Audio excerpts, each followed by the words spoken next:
से जनक राज्य की पत्री आई है। चलिए चलते हैं, किसको प्रतिष्ठा प्रदान देते हैं। एक यज्ञ तो आपने संपन्न कर दिया, एक यज्ञ और संपन्न करना है, आप चलिए जनकपुर। राम जी बोले चलिए।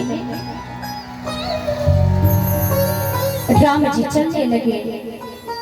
चलते चलते मार्ग में एक आश्रम दिखाई पड़ा। उस आश्रम के बारे में गुरुजी से पूछ दिए कि गुरुजी ये क्या है। इस आश्रम के आसपास न कोई नर है, न कोई नारी है, न कोई पशु है, न कोई पक्षी है, सुनसान दिखाई पड़ रहा है। ऋषियाश्रम से कोई पुण्य थली, पर आज लगे उजड़े उजड़े, नर नारी नहीं पशु पक्षी होना, सुनसान दशा बिगड़े बिगड़े। ये क्या तरु सूख लता फल फूल बिना, गति जानन की उत्कंठा बढ़ी, कहिए गुरुदेव कृपा करके, यह कैसी शिला मगमाही पड़ी। ये क्या है गुरुदेव? देखने से तो ऐसा लगता है किसी मुनि का आश्रम है, परंतु इस आश्रम के आसपास न कोई पशु जान पड़ता है, न कोई पक्षी जान पड़ते हैं, न कोई नर है, न कोई नारी है, न कोई वृक्ष में हरितमा है, न पुष्प है, न फल है, और आश्रम के मध्य में एक शिला दिखाई पड़ी। पत्थर की ये प्रतिमा कैसी है गुरुदेव? गुरुजी बोले गौतम नारी सात वसे, उपल देह धर दे, चरण कमल रज चाहते,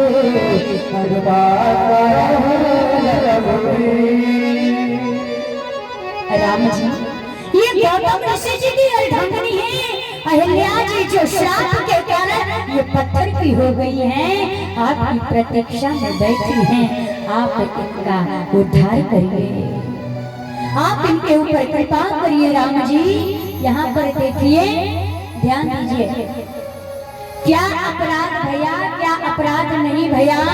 यहाँ गोस्वामी जी महाराज इस बात को छिपा ले गए।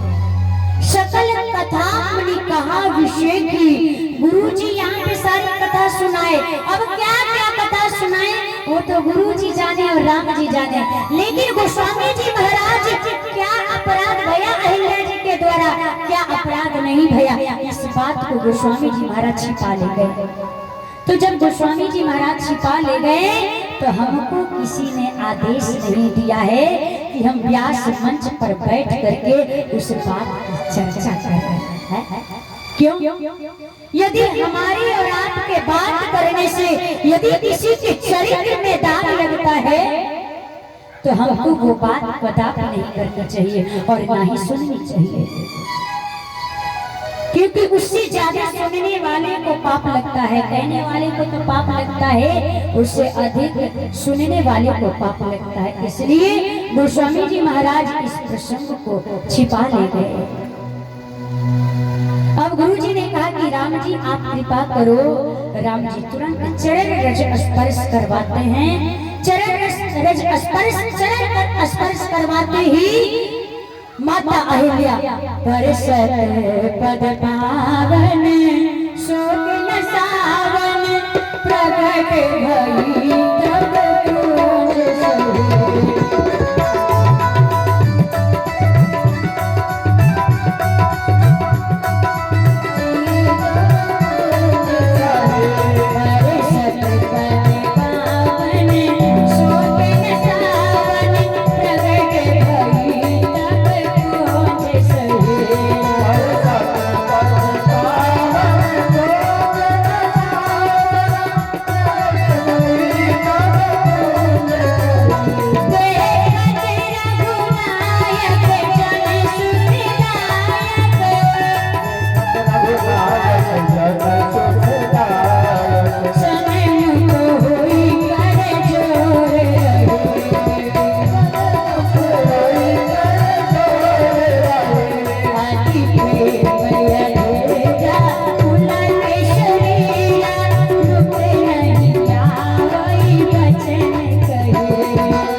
परसत पद पावन शोभिन सावन प्रगट भई तब कुंज सोए। जैसे भगवान ने चरण स्पर्श करवाया, अहिल्या जी उठ करके खड़ी हो गई हो। और जैसे ही अहिल्या जी खड़ी हुई, वो भगवान को पहचाना।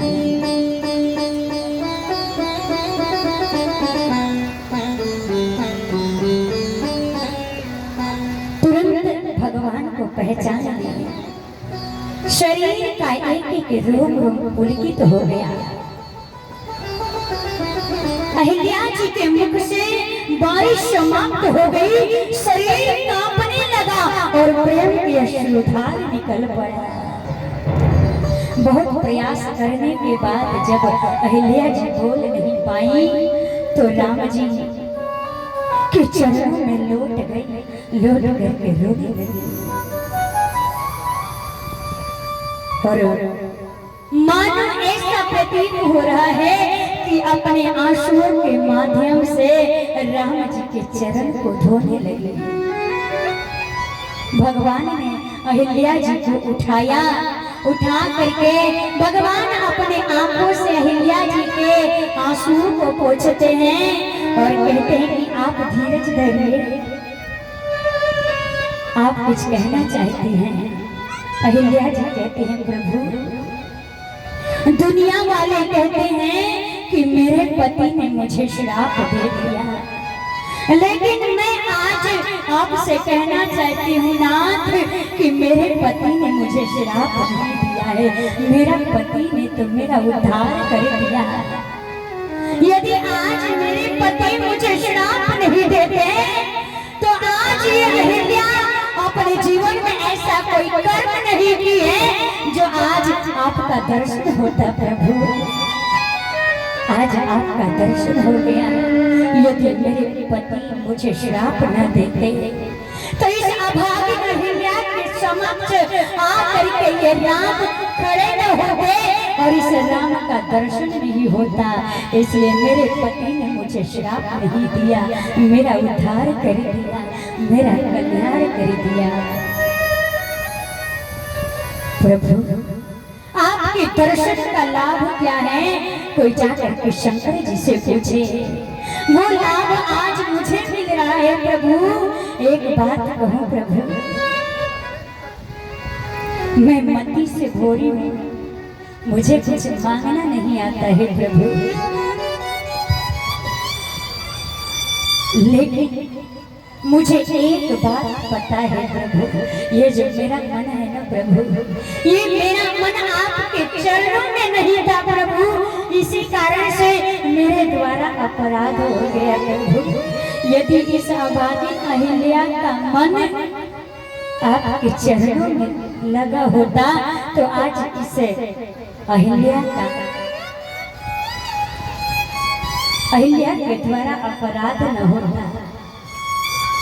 मन नहीं था, इसीलिए अपराध हो गया प्रभु। एक बात कहे प्रभु, मैंने सुना है कि भंवरा जो होता है वो कमल के पुष्प में जो रस रहता है ना, उसी रस के लिए वो दिन रात उस कमल के चारों तरफ घूमता रहता है प्रभु।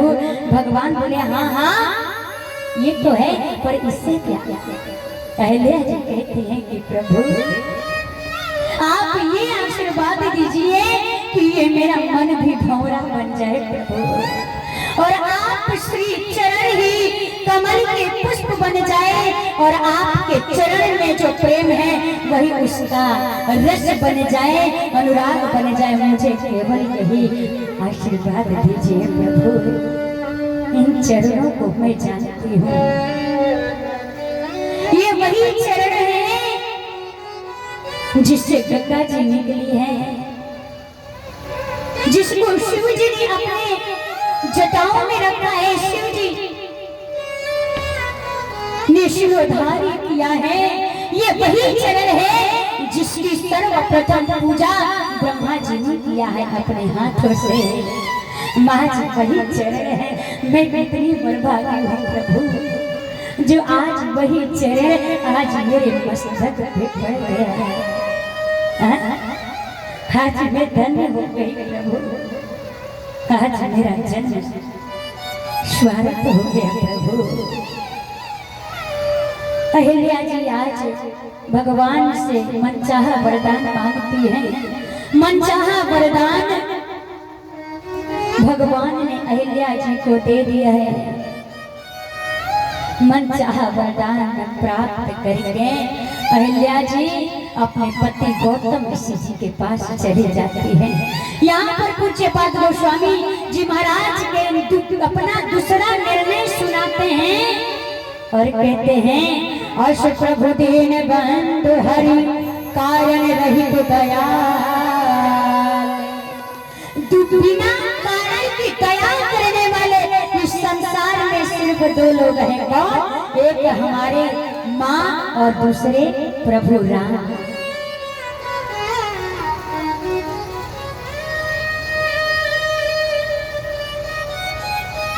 इस संसार में जितने लोग भी प्रेम करते हैं ना,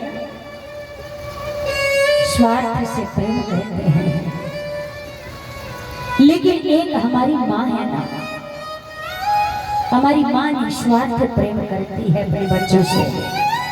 लेकिन आजकल की संतानें ऐसी हो गई है जो माँ बाप का सम्मान नहीं करते हैं, जो माँ अपने